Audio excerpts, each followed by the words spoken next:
Vendredi 10 juillet 2026, quand l'encre rencontre l'histoire, naissent les gros titres et lorsque les regards se tournent vers les journaux, c'est toute l'actualité qui prend la parole. Amis internautes amoureux de la plume et du papier, bonjour. Merci de nous retrouver dans cette édition matinale de la revue des titres. L'Assemblée nationale, les décisions de l'exécutif, les dynamiques économiques, les émotions du sport et les faits divers se disputent la vedette dans les colonnes des journaux dessinant le visage de l'actualité ce matin. Et nous démarrons avec le quotidien La Boussole qui donne le ton et qui titre que les députés sont convoqués à l'Assemblée nationale ce jour avec plusieurs réformes majeures inscrites à l'ordre du jour. Selon Adiaté News, 4 points sont inscrits à l'ordre du jour de cette session plénière. L'informateur, lui, estime que parmi ces points figure l'examen de la loi relative à la réforme des ordres nationaux. La Nation, le quotidien de service public, pour sa part,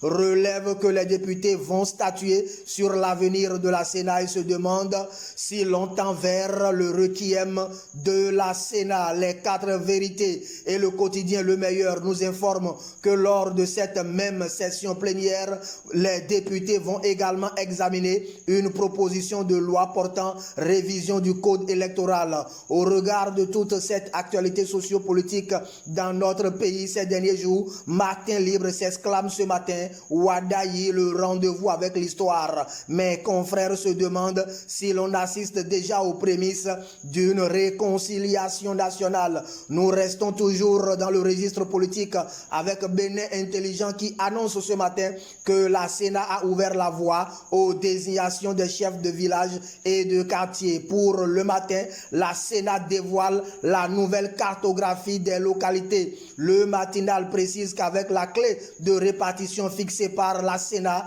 2919 localités sont contrôlées par l'UPR et 2376 contrôlé par le BR. Fraternité titre que la liste fixée par la Sénat pour les partis politiques est désormais disponible. Dans un autre registre, l'autre vision, le quotidien de Godomain, revient sur l'actualité relative à la prise en charge des urgences vitales dans les hôpitaux publics et titre qu'en 3 semaines d'opérationnalisation, plus de 4000 patients sont déjà pris en charge. De son côté, Dynamisme Info estime que l'éducation des filles est au cœur de l'action gouvernementale avec cette mesure de gratuité de la scolarité des filles au secondaire dans les lycées et collèges.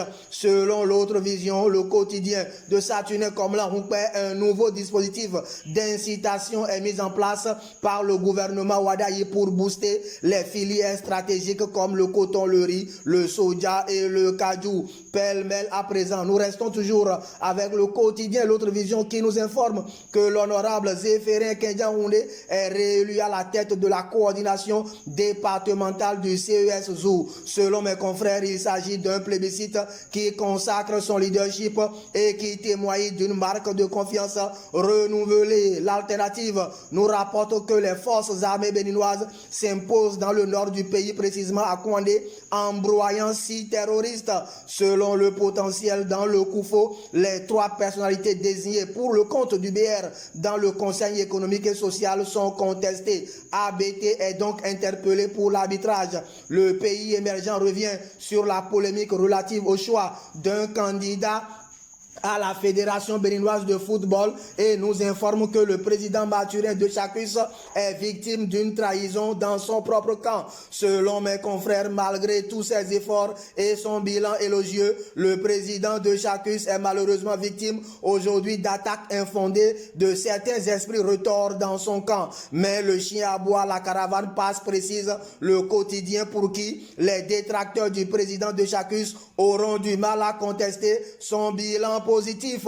Absence des travailleurs salariés au Conseil économique et social, le Patriote nous informe que la CSTB s'indigne, proteste et interpelle Wadayi. Processus de délibération du baccalauréat 2026. La nouvelle génération de Achille Arossi nous précise que le pouvoir du jury est consolidé. Le bac béninois désormais très prisé. Selon mes confrères, les efforts et les réformes déployées depuis des années par le directeur de l'office du bac, Alphonse conseiller Sir Da Silva ont fini par payer. Et nous bouclons donc ce matin avec le quotidien l'autre vision qui rapporte que dans le cadre de la modernisation des élections, la Sénat mise sur l'intelligence artificielle et envoie ses cadres en formation en Inde.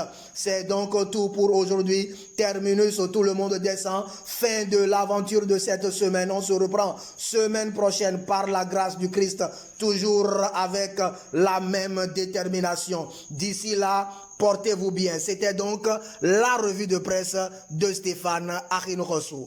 À lundi, jeudi.